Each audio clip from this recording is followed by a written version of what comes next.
बिस्मिल्लाहिर्रहमानिर्रहीम। Welcome to my channel study room. Exercise 2F question number 17 करा रही हूँ। और इसमें रुइफेंग जो है, इन्होंने ये बताया रुइफेंग जो है उसके पास जो है टोटल अमाउंट $25,000 हैं। वो इसने डिपॉजिट करे हैं दो बैंक्स में, एक है बैंक ए और बैंक बी में। 2013 की बिगनिंग में उसने डिपॉजिट किए थे $25,000। अब इन्होंने जो हमें कंडीशन बताई है वो क्या है, वो ये है कि ये इन्होंने नहीं बताया कि $25,000 में से कितने उसने बैंक ए में डिपॉजिट करे हैं और कितने बैंक बी में।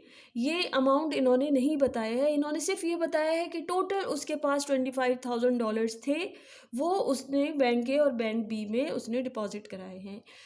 और ये बताते हैं कि बैंक ए और बैंक बी ये इंटरेस्ट भी पे करते हैं जैसे बैंक करते हैं। इधर बैंक ए और बैंक बी जो पे करते हैं सिंपल इंटरेस्ट, वो किस रेट से करते हैं? 0.6% एंड 0.65% पर एनम रिस्पेक्टिवली। मतलब बैंक ए जो है वो पे कर रहा है 0.6% इंटरेस्ट और बैंक बी जो है वो 0.65% पे कर रहा है सिंपल इंटरेस्ट जो है। अच्छा, दूसरी बात इन्होंने हमें जो बताई कि he withdrew all his money from the two banks at the end of 2013। 2013 के एंड में उसने सब मनी अपना बैंक से निकलवा लिया है। फिर इन्होंने जो कहा कि if the amount of interest he earn from each bank is the same. अगर एक कंडीशन ये है कि जो अमाउंट ऑफ इंटरेस्ट उसको बैंक से, बैंक ए और बैंक बी से जो अमाउंट ऑफ इंटरेस्ट उसको मिले हैं, वो जो हैं वो उसने सेम उसको मिले हैं। अगर बैंक ए से उसको जो अमाउंट ऑफ इंटरेस्ट उसको मिला है वो और बैंक बी से जो मिला है वो सेम है। आप इस तरह समझ सकते हैं कि बैंक ए में अगर इसने जो अमाउंट डिपॉजिट कराया था और बैंक बी में जो डिपॉजिट कराया था, सपोज कर लें कि बैंक ए से अगर उसको जो इंटरेस्ट उसको मिला है वो 500, सपोज कर रहे हैं अभी 500 मिला है, तो बैंक बी से भी 500 ही मिला है जो भी अमाउंट ऑफ इंटरेस्ट उसको मिला है। तो सेम अमाउंट ऑफ इंटरेस्ट है, ये कंडीशन भी हमें पता चल गई। अब हमसे सवाल क्या किया है? सवाल ये किया है कि find the amount of money he deposit in each bank. हमें वो मनी बताना है जो बैंक ए और बैंक बी इन दोनों में डिपॉजिट कराया है। हमें वो मनी नहीं पता, हमें सिर्फ टोटल मनी पता है कि 25,000 है। अब हम सोल्यूशन की तरफ चलते हैं। जैसे जैसे करती जाऊंगी आपको समझ में आता जाएगा, तो फिर करते हैं। अच्छा, हमें ये तो बता दिया, एक दफ़ा फिर इस बात को मैं कहूँ कि इन्होंने ये तो बता दिया कि उसके पास $25,000 उसके पास जो मनी था वो डिपॉजिट कराया बैंक ए और बैंक बी में। लेकिन इन्होंने ये नहीं बताया कि बैंक ए में कितना करा है और बैंक बी में, और यही दोनों अमाउंट हमको मालूम करने हैं। तो इधर मैं ये सपोज करूँगी कि जो अमाउंट उसने बैंक ए में डिपॉजिट करा है उसको मैं ये कह सकती हूँ कि वो $X है, और जो अमाउंट उसने बैंक बी में डिपॉजिट करा उसको मैं कह सकती हूँ, सपोज कर रही हूँ कि वो $Y है। $X बैंक ए का और $Y बैंक बी का।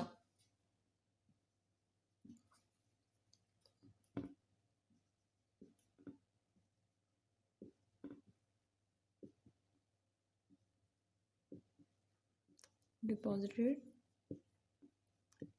इन बैंक ए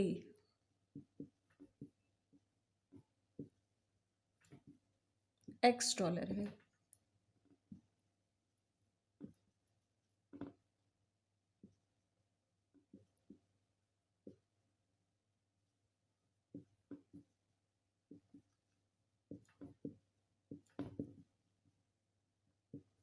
बैंक बी में जो डिपॉजिट किया है उसको हम सपोज करते हैं कि वो $Y है। इस तरह हमारे पास पहली इक्वेशन क्या बन सकती है कि x क्या है? जो डिपॉजिट किया बैंक ए में जो अमाउंट, और प्लस y वो अमाउंट जो कि बैंक बी में डिपॉजिट किया है। इन दोनों का जो सम है वो किसके इक्वल है? 25,000 के। इसको मैंने इक्वेशन नंबर 1 का नाम दे दिया है। ये आपको अच्छी तरह समझ में आ गया होगा। अच्छा, दूसरी बात जो इन्होंने हमें कही कि जो बैंक ए है और जो बैंक बी है, इनसे जो इंटरेस्ट जो वो बैंक हमें पे कर रहे हैं, वो 0.6% जो है बैंक ए का पे कर रहा है और बैंक बी का 0.65%।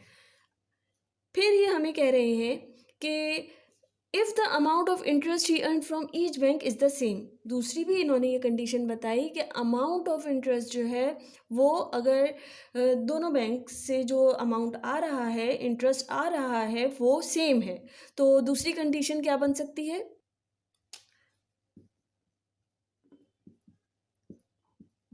As the amount of interest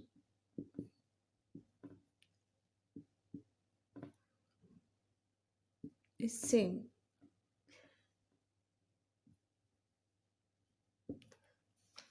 आप इस तरह समझ सकते हैं कि जैसे 0.6% इन्होंने हमें कहा है कि 0.6% जो है बैंक ए दे रहा है।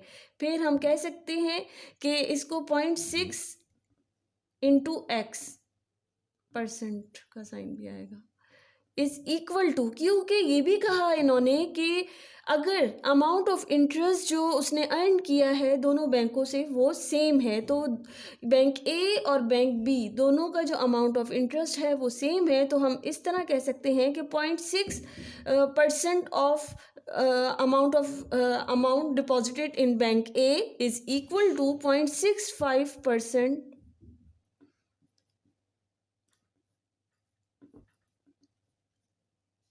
Of Y. एक्स क्या है? वो अमाउंट जो कि बैंक ए में डिपॉजिट किया है और 0.6% उसका जो सिंपल इंटरेस्ट मिला है। और वाई क्या है? वो अमाउंट जो कि बैंक बी में डिपॉजिट किया था उसने, उस पे जो इंटरेस्ट उसने मिला है उसको, वो 0.65% है। इस तरह 0.6% of bank amount deposited in bank A is equal to 0.65% of amount deposited in bank B, that is Y। जब परसेंट का साइन हम हटाते हैं तो 0.6/100 into X is equal to 0.65/100 into Y. ये हो गई इक्वेशन नंबर 2।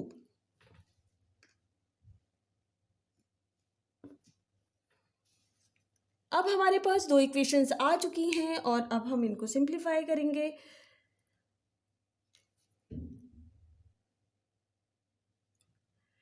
अब आगे हमें पता है डेसिमल के बाद एक डिजिट है, तो फिर हम इसको इस तरह लिख सकते हैं, जब डेसिमल हटेगा यहाँ से तो 6/1 और एक डिजिट है इसलिए एक ज़ीरो नीचे आ गया, into X is equal to 0.65। Decimal के बाद 2 डिजिट्स हैं तो फिर मैं इस तरह लिख सकती हूँ 65/100, तो ये था, और डेसिमल को मैंने हटाया है तो 2 डिजिट्स हैं इसलिए मैं 2 ज़ीरो इधर लगा रही हूँ, इंटू वाई।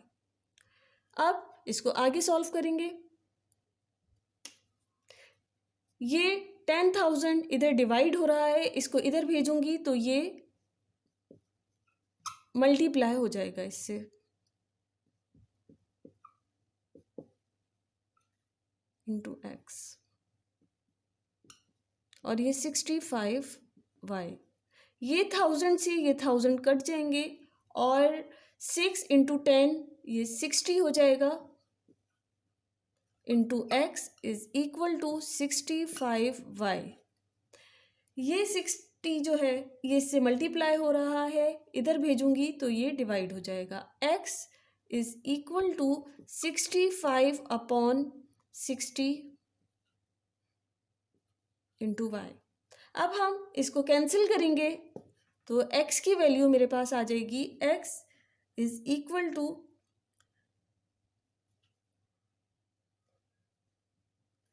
इधर 5 इंटू 13, 5 13 ज़ा 65 और 5 12 ज़ा 60 हो जाएगा। इस तरह मेरे पास x की वैल्यू 13/12 इंटू वाई, ये मेरे पास x की वैल्यू आ जाएगी। इसको मैंने इक्वेशन नंबर 3 का नाम दिया है।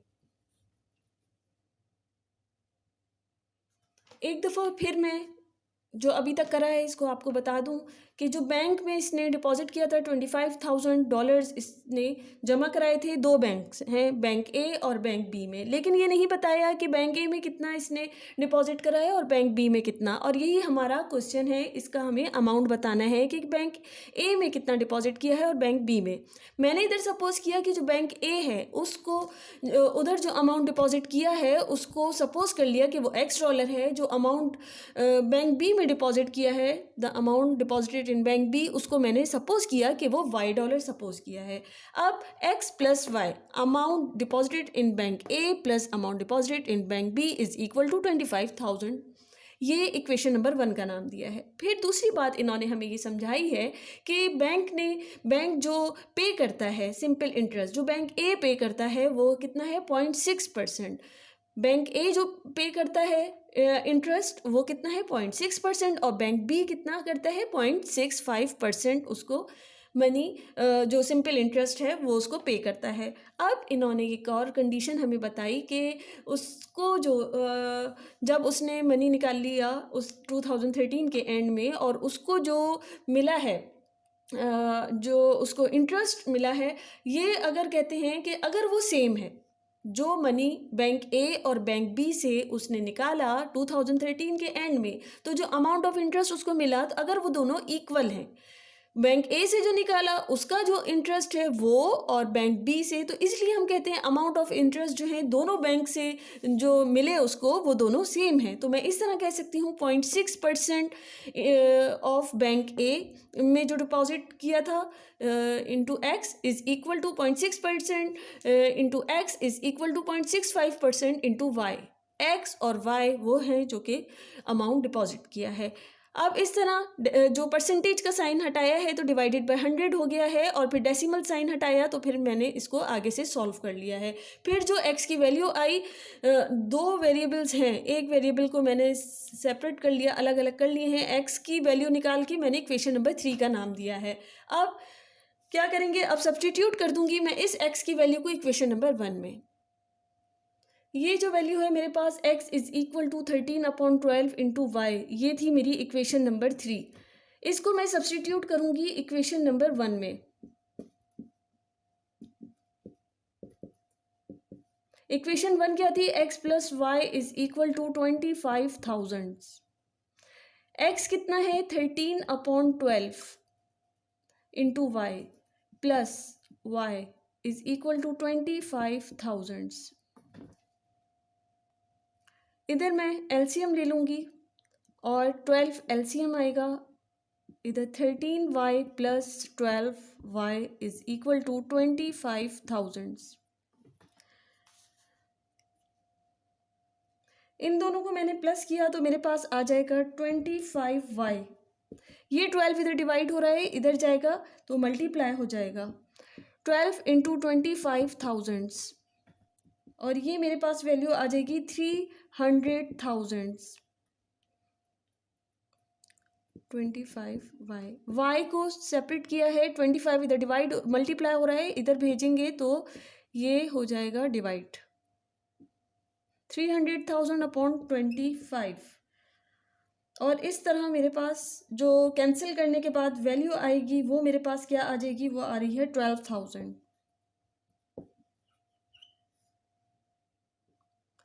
ये y की वैल्यू आ रही है 12,000। अब इस y की वैल्यू को मैं इक्वेशन नंबर 3 में पुट करूँगी तो मेरे पास x की वैल्यू आ जाएगी। Put in equation number 3। Equation 3 क्या है, x is equal to 13/12 into Y. 13/12 y कितना आया है 12,000। 12 से ये कैंसिल कर दिया, और फिर मेरे पास 13,000 x की वैल्यू आ जाएगी। इस तरह हम कह सकते हैं कि रुई फेंग जो आदमी था उसने कितना डिपॉजिट किया, उसने एक्स की वैल्यू जो 13,000 आई है, तो हम कह सकते हैं कि उसने $13,000 जो है बैंक ए में डिपॉजिट किया, और 12,000 जो वाई की वैल्यू आई है वो 12,000 है।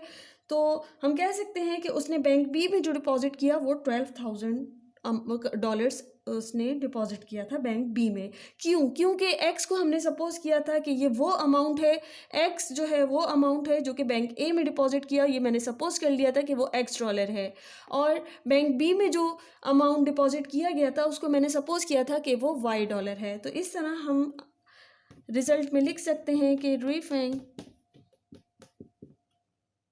डिपॉजिटेड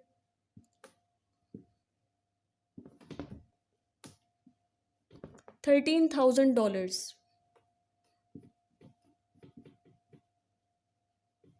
in bank A,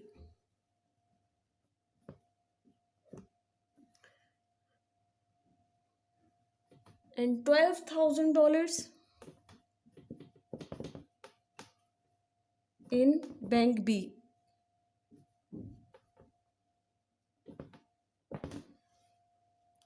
मुझे उम्मीद है आप लोगों को बहुत अच्छी तरह समझ में आ गया होगा। फिर भी कोई प्रॉब्लम है तो आप लोग पूछ सकते हैं, और मेरे चैनल को लाइक करना, शेयर करना और सब्सक्राइब करना नहीं भूलें। Thank you.